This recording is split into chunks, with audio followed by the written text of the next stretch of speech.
যেই ছড়ার পানিটুকু আপনারা দেখছেন এটা হচ্ছে হাটহাজারী উপজেলার ধলই ইউনিয়নের পশ্চিমে, যেটা মনাই ত্রিপুরাপল্লী বলে, সেই ত্রিপুরাপল্লীর ঠিক পশ্চিমে এই পাহাড় থেকেই পানিগুলো এখান দিয়ে আসে।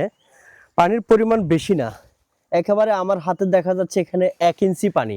এই পানি দিয়ে এখানকার মহিলারা গোসল করেন, অথচ তাদের গোসল করার যে একটা নিরাপত্তা থাকে, একটা মহিলারা গোসল করার জন্য চতুর্পাশে একটা বাউন্ডারির মতো থাকতে হয়, বা একটা চাদর দিয়ে ঢাকা থাকতে হয়, বিভিন্ন কিছু থাকতে হয়, কিন্তু সেই জায়গায় এই খোলা জায়গার মধ্যেই এখানকার মহিলারা গোসল করেন।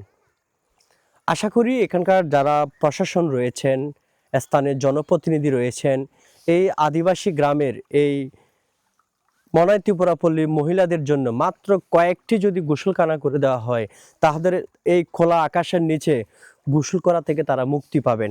দেখুন পানিটা কি পরিমাণ ঘোলা।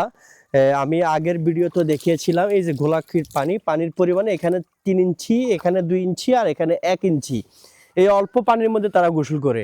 তারা পুকুরে ডুব দিয়ে গোসল করার মতো তাদের কোনো অবস্থা নাই। এখানে সামান্য এভাবে করে পানিটা নিয়ে এভাবে করে তারা গোসল করে থাকেন। তাদের নিরাপত্তাটা কোথায়? সেই নিরাপত্তার জন্যে এই দৃশ্যগুলো উপজেলা প্রশাসন, স্থানীয় প্রশাসন যারা আছেন, তাদের দৃষ্টি আকর্ষণ করার জন্য আজকে এখানে এসেছি।